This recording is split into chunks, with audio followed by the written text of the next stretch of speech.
Assalamualaikum warahmatullahi wabarakatuh. Izin perkenalkan diri, nama saya Rita Ega Sakalin. Hari ini saya akan mempresentasikan tentang database design, yaitu data versus information. Apa sih perbedaan data versus information atau informasi itu? Nah, jadi kita lihat sini. Data dan informasi itu biasanya digunakan sebagai sinonim, alias katanya itu mirip. Namun, tentu saja meskipun kata itu mirip, tentu saja ada perbedaan dari kedua kata tersebut. Yang pertama, kata data itu artinya adalah versi dari informasi yang mentah atau tidak diproses. Intinya materi yang belum diproses atau masih mentah gitu. Contohnya data survei itu kan masih apa namanya mentah dan belum diproses. Sementara kalau information atau informasi itu dia versi diolahnya dari data gitu. Jadi misalnya dari sebagian data itu pengen dari survei itu dicek nih opini misalnya dari umur 6 sampai 50 atau 6 sampai 18 atau misalnya opini paling populer lah di survei itu. Nah, itu informasi perbedaan dari data. Nah, ini apa namanya? Contoh pengambilan data, misalnya nih seorang mahasiswa, dosen atau admin atau siapapun lah yang pakai komputer berinteraksi dengan website, maka website itu mengambil data dari apa yang dilakukan oleh user tersebut. Kemudian apa sih yang terjadi di background dari website atau aplikasi yang ada di perusahaan tersebut? Nah, itu nanti diproses biasanya data kita itu menjadi informasi. Nah, ini contohnya nih, test score. Misalnya kalau kita ambil tes nanti datanya bakal di store gitu sama server dari websitenya. Nah, misalnya dari data tersebut pengen dicari average-nya atau kata-katanya, maka akan diproses dan jadi informasi. Informasi itu berupa kata-kata dari setiap kelas. Jadi sini ada penjelasan lebih jelasnya. Terus kita juga bakal bahas database. Database itu adalah uh, set of data atau berbagai data yang disimpan dalam sistem komputer yang terkristalisasi dan terstruktur. Ini berfungsi sebagai fasilitas buat kita misalnya mengambil atau menambahkan atau modifikasi atau menghapus data yang saat dibutuhkan. Ini juga memberikan fasilitas untuk mengubah data menjadi informasi yang berguna. Nah, database itu biasanya ada adminnya ya, setiap database. Uh, nah, di setiap database modern kita tuh bisa menyimpan atau mengambil berbagai jenis data. Nah, biasanya dalam database data itu disimpan dalam versi mentahnya dan saat data mentah itu diambil atau di download itu akan ditransform menjadi informasi yang berguna oleh database itu sendiri.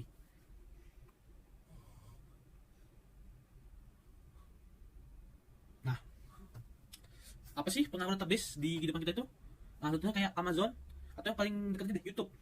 Kita kalau buka YouTube itu ada algoritmanya kan. Nah, dari video-video yang kita tonton itu disimpan sama YouTube di database mereka, kemudian diolah dan akan dikeluarkan kembali berupa video rekomendasi ke kita. Itu contoh penggunaan database yang mengolah data mentah kita, yaitu video yang kita tonton jadi informasi berupa video di algoritma itu. Sini ada beberapa pertanyaannya. Oke, jadi kesimpulannya data dan informasi itu ada dua hal berbeda. Data itu adalah versi mentahnya dari sebuah materi dan atau informasi, serta informasi itu versi yang sudah diolah dari data itu sendiri. Dan biasanya Assalamualaikum ada namanya warahmatullahi database untuk membantu wabarakatuh. Izin pengolahan data memperkenalkan diri, jadi nama saya informasi itu. Dava Rehan Baik, Permana, NPM sekian dulu untuk 3756610. slide ini untuk Jadi di materi sini ini saya akan akan menjelaskan dilanjutkan tentang oleh desain basis data. rekan saya. Nah, yang pertama-tama di sini saya membahas tentang sejarah basis data.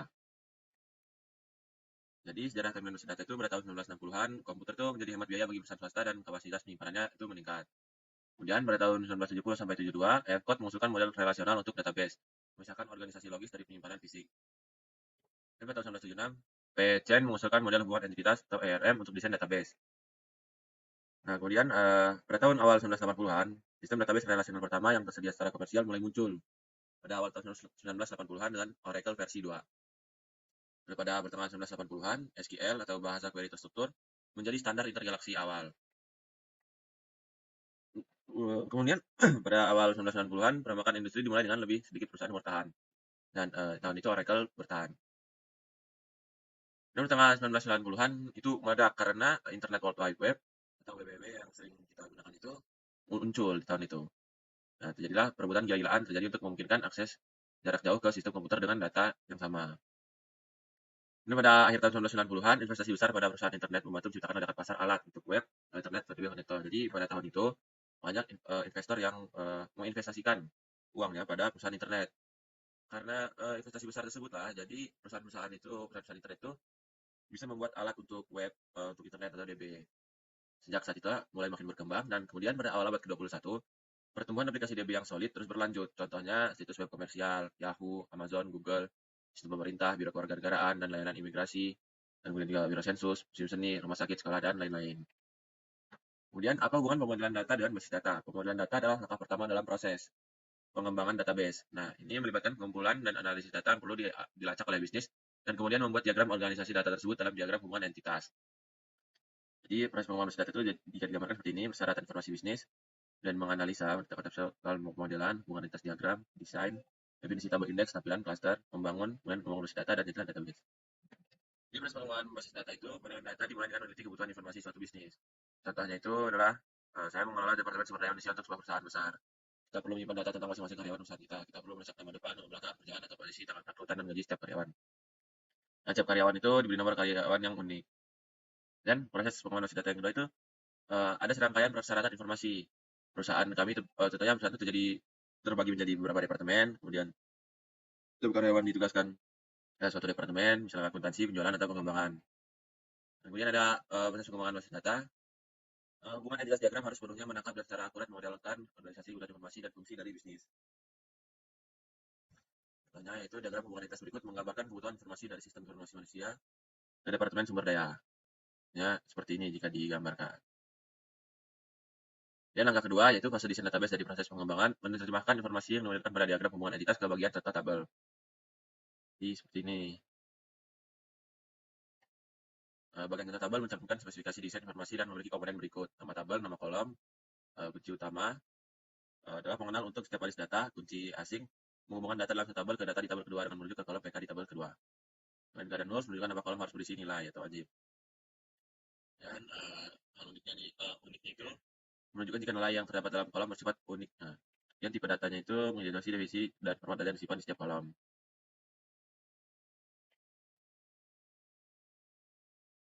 Perintah SQL digunakan untuk membangun struktur fisik basis data.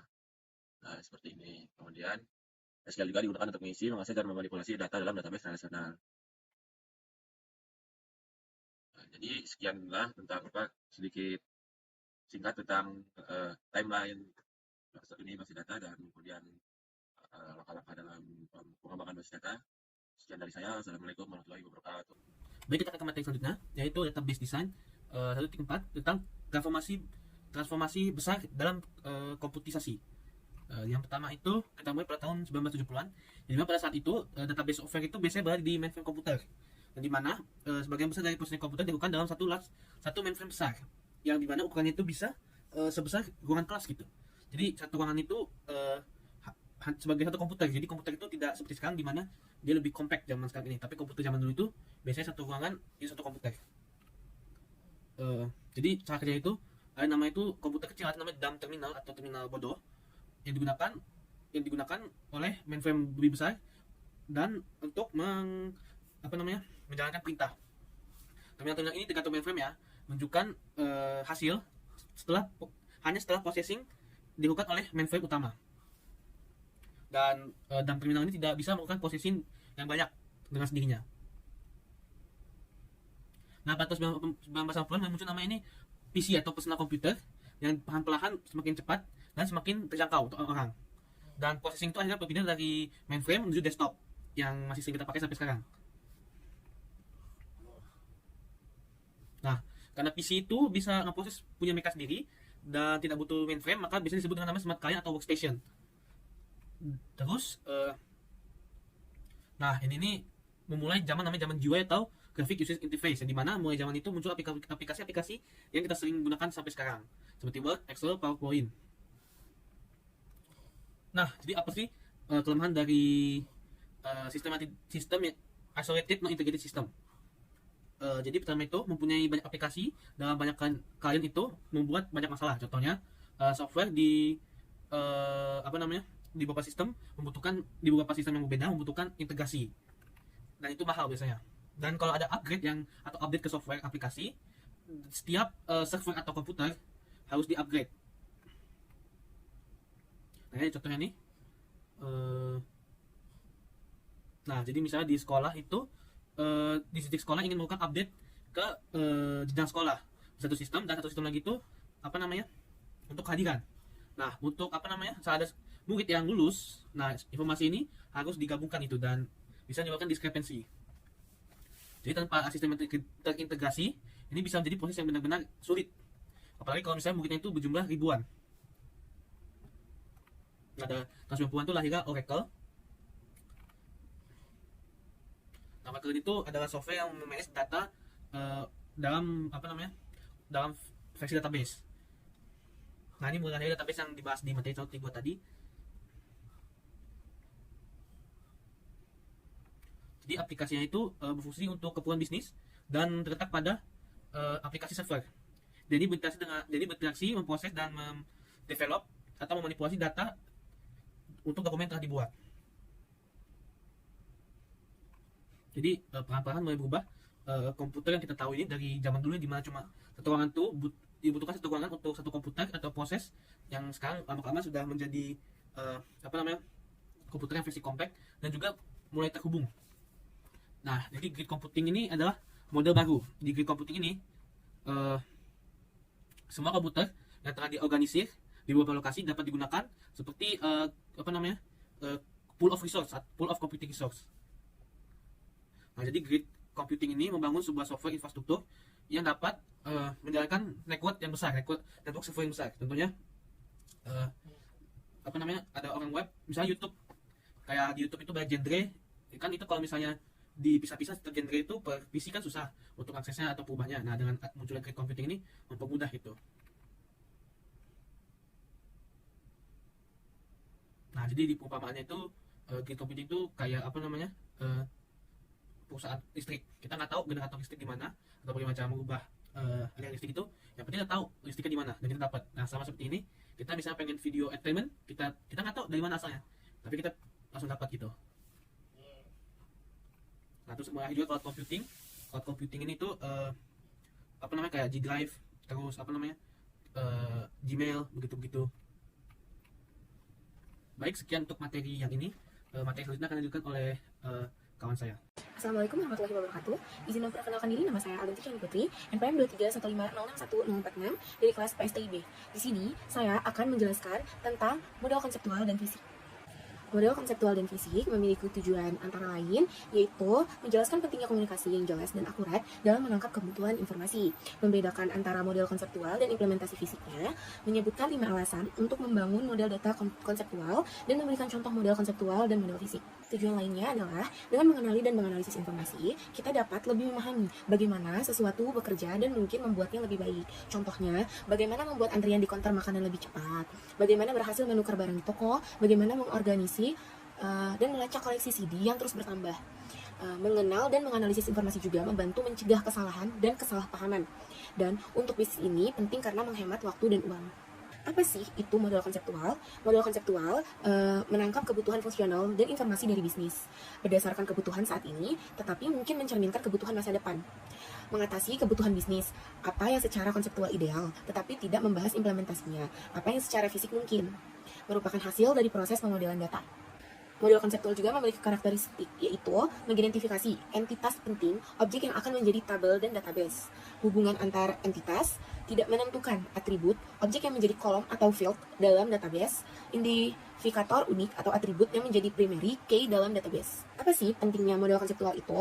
Yang pertama, menjelaskan kebutuhan informasi bisnis secara tepat, memfasilitasi diskusi, mencegah kesalahan dan kesalahpahaman, membentuk dokumentasi sistem ideal yang penting, menjadi dasar yang kuat untuk desain database fisik, mendokumentasi proses, dikenal juga sebagai aturan bisnis, memperhitungkan regulasi dan hukum yang mengatur industri tersebut.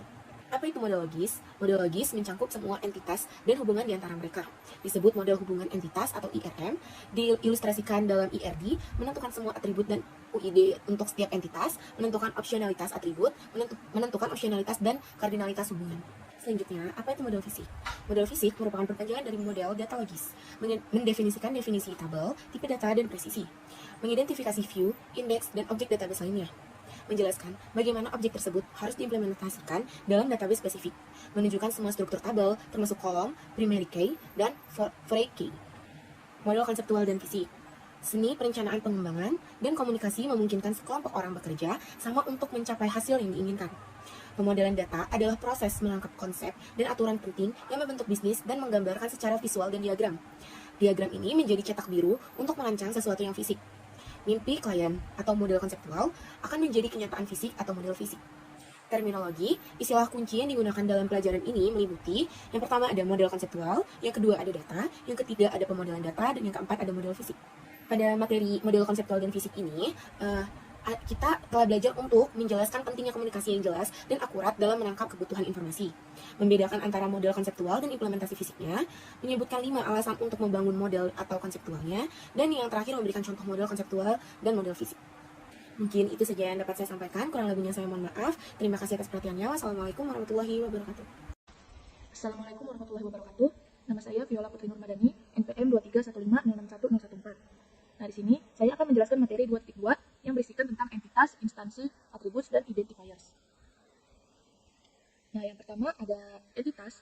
Entitas adalah sesuatu yang signifikan untuk bisnis yang datanya harus kita ketahui. Nah, biasanya berupa kata benda. Nah, contohnya objek, event, atau people. Entitas memiliki instansi. Instansi sendiri itu adalah karakteristik atau contoh lain yang memberikan informasi lebih lanjut dari sebuah entitas. Nah, jika di sini animal adalah sebuah entitas, maka dog dan cat ini adalah instansinya. Nah, seperti Dalmatian, Siamese cat, cow, itu adalah instansi dari sebuah entitas yaitu animal. Nah, beberapa entitas memiliki banyak sekali instansi, tetapi ada juga yang memiliki sedikit instansi. Nah, entitas itu bisa tangible atau dapat dihitung seperti orang atau produk. Nah, intangible yaitu tidak bisa dihitung atau tidak bisa diukur seperti level skill. Dan event yaitu konser. Nah, atribut. Seperti entitas, atribut direpresentasikan sebagai sesuatu yang signifikan kepada bisnis. Nah, atribut itu adalah karakteristik atau contoh spesifik yang dimiliki oleh instansi. Seperti contoh, atribut itu contoh atau karakteristik yang dimiliki oleh entitas.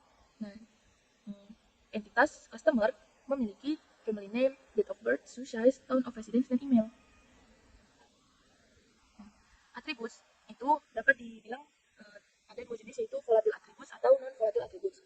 Volatile attributes itu adalah attributes yang dapat berubah, seperti umur, dan non-volatile attributes itu adalah attributes yang tidak dapat dirubah, seperti tanggal lahir.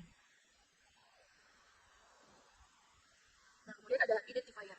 Identifier ini adalah atribut khusus yang digunakan untuk membedakan sebuah entitas atau sebuah instansi. Nah, identifier itu contohnya adalah NPM. Kemudian ada unique identifier, yaitu sama seperti identifier sebelumnya, digunakan untuk membedakan sebuah entitas atau instansi. Namun, kalau unique identifier itu tidak bisa diduplikasi atau hanya ada satu, yaitu seperti nomor induk kependudukan. Nah, itu saja yang bisa dapat saya sampaikan. Terima kasih. Wassalamualaikum warahmatullahi wabarakatuh. Baik, assalamualaikum warahmatullahi wabarakatuh. Izin memperkenalkan diri, nama saya Muhammad Rafa Alwan. Di sini saya akan menjelaskan tentang database design. Yang pertama itu ada Entity Relationship Modeling and RDS. Nah, penjelasan tentang Entity Relationship Diagram atau RD itu sebagai alat yang digunakan untuk diskusi dalam proses desain sistem. Nah, IRD ini memberikan gambaran visual yang membantu pengguna atau pelanggan dalam mengonfirmasi, memvalidasi, dan mengkoreksi desain. Contohnya seperti gambar model rambut di majalah. Nah, yang biasa itu kita gunain untuk mendeskripsikan potongan rambut yang kita inginkan. Nah, biasanya ada di barbershop. Nah, yang selanjutnya itu ada objektif atau tujuan. Nah, tujuan dari pembelajaran ini tuh yang pertama mendefinisikan konsep implementation free dalam konteks model, data, dan implementasi desain basis data, yang berarti model data tersebut tidak bergantung pada platform atau jenis basis data yang digunakan, dan menyebutkan tujuan utama dari pemodelan hubungan entitas, mengidentifikasi identity relationship diagram atau IRD dan fungsinya dalam pemodelan data. Nah, selanjutnya adalah purpose atau tujuan. Entity Relationship Diagram atau RD adalah alat konsisten yang digunakan untuk mempresentasikan kebutuhan data suatu bisnis tanpa memandang jenis basis data yang digunakan. Nah, IRD ini bisa diterapkan bahkan ketika kita ada basis data yang digunakan sama sekali. IRD itu menggambarkan model data yang akan digunakan untuk merancang data bisnis dan pembangunan fondasi bagi pembangunan sistem informasi.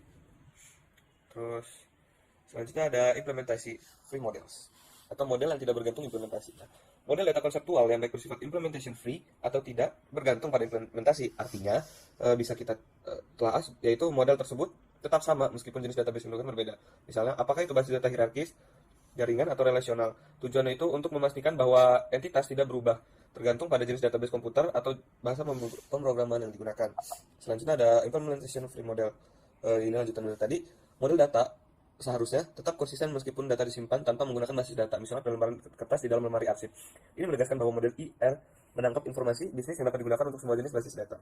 Karena model tersebut fokus pada aspek bisnis, bukan aspek teknis. Yang biasanya itu kalau aspek teknis itu menyimpan data. Selanjutnya ada what is Entity Relationship Model, yaitu apa itu model hubungan identitas. Kemudian hubungan identitas adalah daftar semua entitas dan atributnya, serta semua hubungan antar entitas yang dianggap penting. Nah, model ini juga memberikan informasi tambahan seperti deskripsi entitas, tipe data, dan batasan-batasan constraints. Walaupun tidak memerlukan diagram, namun penggunaan diagram biasanya sangat membantu dalam menggambarkan hubungan tersebut secara visual. Selanjutnya ada goals of ER modeling atau tujuan pemodelan IR. Di sini tuh di PPT itu ada 4 poin ya. Yang pertama itu menangkap semua data yang diperlukan, memastikan data hanya muncul satu kali atau menghindari redundansi, terus memodelkan data yang tidak dapat diturunkan dari data lain yang sudah dimodelkan, menempatkan data di lokasi yang logis dan mudah diprediksi.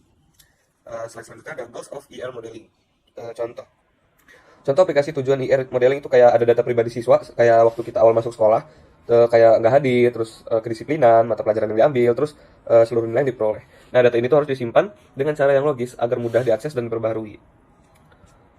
Slide 10 ini ada HR Department Bisnis Skenario atau Skenario Bisnis Departemen Sumber Daya Manusia. Deskripsi skenario bisnis untuk Departemen Sumber Daya Manusia itu mengelola data karyawan seperti nama jabatan, tanggal bergabungnya maksudnya, terus gaji dan komisi atau tunjangan kalau ada ya. Terus menyimpan informasi unik seperti nomor karyawan dan departemen tempat karyawan bekerja. Terus mengidentifikasi siapa yang menjadi manajer dari masing-masing karyawan dan mencatat seluruh karyawan yang dikelola oleh seorang manajer. Terus ada HR Department IRD atau Departemen Sumber Daya Manusia. Itu menyediakan contoh diagram yang kayak ada di sini. Yang menggambarkan hubungan antar entitas seperti karyawan atau employee di sini, terus departemen, lokasi, terus job atau pekerjaan di sini, terus region atau wilayah, dan country negara. Diagram ini tuh nunjukin kayak berbagai atribut yang diperlukan untuk setiap entitas dan bagaimana entitas-entitas ini saling berhubungan. Makanya kan di sini diagramnya saling berhubungan dan nyambung kan. Nah, selanjutnya ada terminologi. Itu menjelaskan istilah-istilah kunci yang digunakan dalam pembelajaran ini kayak entity relationship diagram atau ERD dan implementation tree yang tadi udah kita bahas. Selanjutnya itu ada summary atau ringkasan. Nah, kesimpulan dari pembelajaran ini tuh kayak yang pertama ada definisi dari implementation tree. Dalam konteks model data dan implementasi desain basis data, 4 tujuan utama dari pemodelan hubungan entitas, identifikasi dan fungsi dari entity relationship diagram atau ERD. Nah, dengan penjelasan ini, kita akan lebih memahami gitu gimana sih ERD itu digunakan dalam perancangan database dan pentingnya model yang tidak bergantung pada implementasi teknis tersebut. Jadi itu saja yang bisa saya jelaskan. Kurang lebihnya mohon maaf bila ada salah kata. Wassalamualaikum warahmatullahi wabarakatuh.